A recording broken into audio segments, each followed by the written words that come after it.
आज हम संयुक्त राज्य अमेरिका में विधान पालिका के निम्न सदन प्रतिनिधि सदन पर चर्चा करेंगे। हर देश में संविधान द्वारा विधान पालिका को कोई ना कोई नाम दिया जाता है। तो ऐसे में अमेरिका के संविधान में विधान पालिका को कांग्रेस नाम दिया गया है। कांग्रेस के 2 सदन हैं, जिसमें निम्न सदन को प्रतिनिधि सदन और जो ऊपरी सदन है उसको सीनेट कहा जाता है। प्रतिनिधि सदन के जो सदस्य हैं वो वयस्क मताधिकार के आधार पर जनता द्वारा प्रत्यक्ष रूप से चुने जाते हैं। हर राज्य को उसकी जनसंख्या के अनुपात में प्रतिनिधि सदन के जो स्थान है वो आवंटित किए जाते हैं और वर्तमान में जो प्रतिनिधि सदन के सदस्यों की कुल संख्या है वो 435 निश्चित की गई है। नेक्स्ट है इसमें योग्यताएं कि जो उम्मीदवार प्रतिनिधि सदन का चुनाव लड़ना चाहते हैं उसमें क्या योग्यताएं होनी चाहिए। इसमें फर्स्ट है उसकी आयु कम से कम 25 वर्ष हो। सेकंड है वो अमेरिका का नागरिक हो। थर्ड है वह संयुक्त राज्य अमेरिका में कम से कम 7 वर्ष नागरिक के रूप में रहा हो। फोर्थ है संविधान के अनुसार चुनाव लड़ने के समय वह उस राज्य का नागरिक हो जिस राज्य से वह चुनाव लड़ना चाहता हो। और इसके साथ एक परंपरा भी जुड़ गई है कि वह उस चुनाव क्षेत्र का भी नागरिक हो जहां से वह चुनाव लड़ना चाहता है। और जो भी उम्मीदवार चुनाव लड़ना चाहते हैं वो किसी भी लाभदायक सरकारी पद पर विराजमान ना हो। नेक्स्ट है इसमें चुनाव विधि। अमेरिका में जो प्रतिनिधि सदन के सदस्य हैं उनका चुनाव प्रत्यक्ष रूप से जनता द्वारा किया जाता है। हर राज्य में एक सदस्यीय चुनाव क्षेत्र की प्रणाली अपनाई गई है। पूरे देश में जो प्रतिनिधि सदन का चुनाव है वो एक ही दिन होता है और मतदान गुप्त रूप से होता है। यह मतदान वयस्क मताधिकार के आधार पर होता है। 18 वर्ष या इससे अधिक आयु वाला हर नागरिक बिना किसी भेदभाव के वोट देने का अधिकार रखता है। नेक्स्ट है इसमें कार्यकाल। जो प्रतिनिधि सदन के सदस्य हैं 2 वर्ष के लिए निर्वाचित किए जाते हैं और इस निश्चित 2 वर्ष के कार्यकाल से पहले जो प्रतिनिधि सदन है उसको भंग नहीं किया जा सकता। नेक्स्ट है अधिवेशन। संविधान के 20वें संशोधन के अनुसार जो कांग्रेस का अधिवेशन है वो वर्ष में एक बार होना आवश्यक है और वर्तमान में ये हर वर्ष 3 जनवरी को प्रारंभ होता है। कांग्रेस के दोनों सदनों का अधिवेशन एक ही तिथि को शुरू होता है और एक ही तिथि को स्थगित कर दिया जाता है। नेक्स्ट है इसमें कोरम। जो प्रतिनिधि सदन का कोरम है वो सदन की कुल सदस्य संख्या का स्पष्ट बहुमत निश्चित किया गया है। जैसे कुल सदस्य संख्या है 435 तो स्पष्ट बहुमत हुआ 218।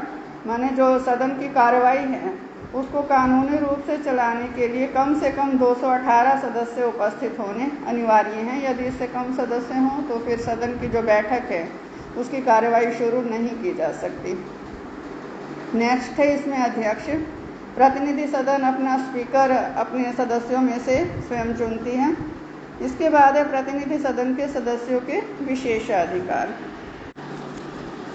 प्रतिनिधि सदन के जो सदस्य हैं उनको कुछ विशेष अधिकार भी प्राप्त हैं कि जैसे जब सदन का अधिवेशन चल रहा होता है तो सदन के किसी भी सदस्य को गिरफ्तार नहीं किया जा सकता।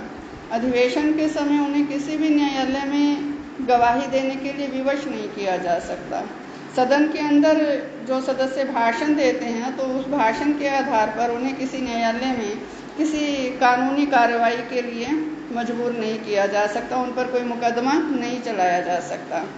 प्रतिनिधि सदन के सदस्यों के विरुद्ध भ्रष्टाचार, देशद्रोह या शांति भंग करने के दोष में मुकदमा चलाया जा सकता है। नेक्स्ट है इसमें वेतन। प्रतिनिधि सदन के जो सदस्य हैं उनको सबको उचित वेतन मिलता है और वेतन के अलावा उनको अनेक प्रकार के भत्ते और सुविधाएं भी दी जाती हैं। इसके बाद है प्रतिनिधि सदन की शक्तियां, जिसमें फर्स्ट है वैधानिक शक्तियां। अमेरिका में संघात्मक शासन प्रणाली है तो जहाँ कहीं भी संघात्मक शासन प्रणाली होती है तो कानून निर्माण संबंधी जो शक्तियां हैं उनका बंटवारा संविधान में कर दिया जाता है कि कौन सी शक्तियों पर कानून केंद्रीय सरकार बना सकती है और किन शक्तियों पर कानून प्रांतीय सरकारें बनाएंगी। तो ऐसे में जो शक्तियां केंद्र सरकार को कानून निर्माण के लिए सौंपी गई हैं उन पर प्रतिनिधि सदन और सीनेट दोनों मिलकर कानून बनाते हैं। साधारण विधेयक कांग्रेस के किसी भी सदन में पेश किया जा सकता है। माने साधारण विधेयक प्रतिनिधि सदन में भी प्रस्तुत किया जा सकता है पहले और सीनेट में भी प्रस्तुत किया जा सकता है। और कांग्रेस के दोनों सदन जब किसी विधेयक को पास कर देते हैं तो फिर वो विधेयक राष्ट्रपति की स्वीकृति के लिए भेज दिया जाता है। लेकिन यदि राष्ट्रपति विधेयक पर हस्ताक्षर करने से मना कर दे या आपत्ति सहित वापस कर दे तो उस विधेयक को प्रतिनिधि सदन और सीनेट दोनों 2/3 बहुमत से अलग अलग फिर से पास कर दे तो फिर वो बिल पास माना जाता है, उस पर राष्ट्रपति की स्वीकृति प्राप्त करने की जरूरत ही नहीं रहती। सेकंड है इसमें संवैधानिक शक्तियाँ। संविधान में संशोधन करने के लिए जरूरी है कि संशोधन के संदर्भ में जो प्रस्ताव है वो कांग्रेस के दोनों सदन अलग अलग 2/3 बहुमत से पास करें। माने प्रतिनिधि सदन संवैधानिक संशोधन को अपने 2/3 बहुमत से पास कर दे और सीनेट भी पास कर दे तो फिर वो जो संशोधन विधेयक है फिर आगे की कार्रवाई के लिए भेजा जाएगा। तो ऐसे में जो संविधान में संशोधन करने की शक्ति है वो प्रतिनिधि सदन और सीनेट दोनों की बराबर है। नेक्स्ट है इसमें न्यायिक कार्य। प्रतिनिधि सदन देशद्रोह, भ्रष्टाचार, दुराचार या किसी दूसरे गंभीर अपराध के कारण राष्ट्रपति, उपराष्ट्रपति या संयुक्त राज्य अमेरिका के जो दूसरे असैनिक अधिकारी हैं उनके विरुद्ध महाभियोग चला सकता है। सर्वोच्च न्यायालय के जो न्यायाधीश हैं वो भी कार्यकाल से पहले महाभियोग द्वारा हटाए जा सकते हैं। ये जितने भी पद हैं जिनके विरुद्ध महाभियोग की प्रक्रिया का प्रावधान संविधान में किया गया है, इन सभी महाभियोगों के लिए जो पहल करने की शक्ति है वो केवल और केवल प्रतिनिधि सदन के पास है। सीनेट केवल उस मामले की सुनवाई कर सकता है। नेक्स्ट है कार्यपालिका पर नियंत्रण। कार्यपालिका पर जो नियंत्रण है वो प्रतिनिधि सदन का नहीं है बल्कि सीनेट का है। प्रतिनिधि सदन तो केवल अपने सदस्यों की जांच समितियां ही नियुक्त कर सकता है। नेक्स्ट है चुनाव के संबंध में कार्य। जब राष्ट्रपति के पद के लिए किसी भी उम्मीदवार को निर्वाचन मंडल के कुल सदस्यों का स्पष्ट बहुमत प्राप्त नहीं होता तो ऐसे में जो प्रतिनिधि सदन है संविधान द्वारा निश्चित की गई विधि के अनुसार पहले 2 उम्मीदवारों में से किसी एक उम्मीदवार को राष्ट्रपति पद के लिए चुनता है। इसके अलावा जब उपराष्ट्रपति का पद किसी कारण रिक्त हो जाता है, खाली हो जाता है, तो राष्ट्रपति उस पद पर किसी व्यक्ति को मनोनीत करता है। तो ये जो मनोनयन है उसकी स्वीकृति देने में प्रतिनिधि सदन और सीनेट की जो शक्ति है वो बराबर है। ऐसा जो मनोनयन है कांग्रेस के दोनों सदन अपने अपने 2/3 बहुमत से स्वीकार करते हैं, तभी वो जो नियुक्ति है वो प्रभावी मानी जाती है, लागू मानी जाती है। नेक्स्ट है वित्तीय कार्य। जो धन विधेयक है वो केवल प्रतिनिधि सदन में ही प्रस्तुत किया जा सकता है। ऐसे में इस पक्ष से यदि हम देखें तो प्रतिनिधि सदन सीनेट की अपेक्षा अधिक शक्तिशाली है। इसके अलावा राष्ट्रपति की देखरेख में जो वार्षिक बजट तैयार किया जाता है उसको पास करने में भी प्रतिनिधि सदन सीनेट के समान शक्ति रखता है। माने जो वार्षिक बजट है वो भी दोनों सदनों द्वारा पारित होना आवश्यक होता है। तो जो प्रतिनिधि सदन की शक्तियां हैं इनको देखने के बाद हम इस निष्कर्ष पर पहुंचते हैं कि जो सीनेट की जो स्थिति है वो कहीं ना कहीं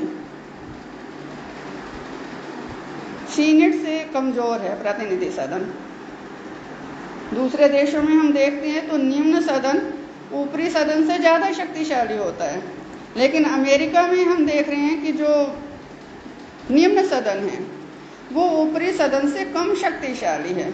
उसका प्रभाव ऊपरी सदन की अपेक्षा कम है। जैसे साधारण विधेयक के संदर्भ में हम देखें तो ठीक है कि साधारण विधेयक दोनों सदनों में प्रस्तुत किया जा सकता है, लेकिन किसी साधारण विधेयक पर यदि मतभेद उत्पन्न हो जाए तो दोनों सदनों के सदस्यों का जो संयुक्त सम्मेलन होता है उसमें आमतौर पर जो सीनेट है वही प्रभावी रही है और निर्णय उसी के पक्ष में गया है।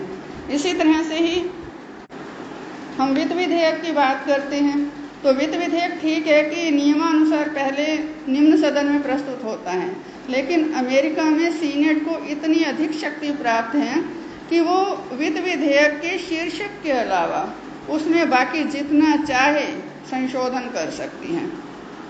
कार्यपालिका पर नियंत्रण के संदर्भ में भी जो सीनेट है वो प्रतिनिधि सदन से ज़्यादा शक्तिशाली है, क्योंकि अमेरिका में उच्च पदों पर जो नियुक्तियां हैं वो राष्ट्रपति द्वारा की जाती हैं, लेकिन उनको स्वीकृति देने में प्रतिनिधि सदन का कोई हाथ नहीं है।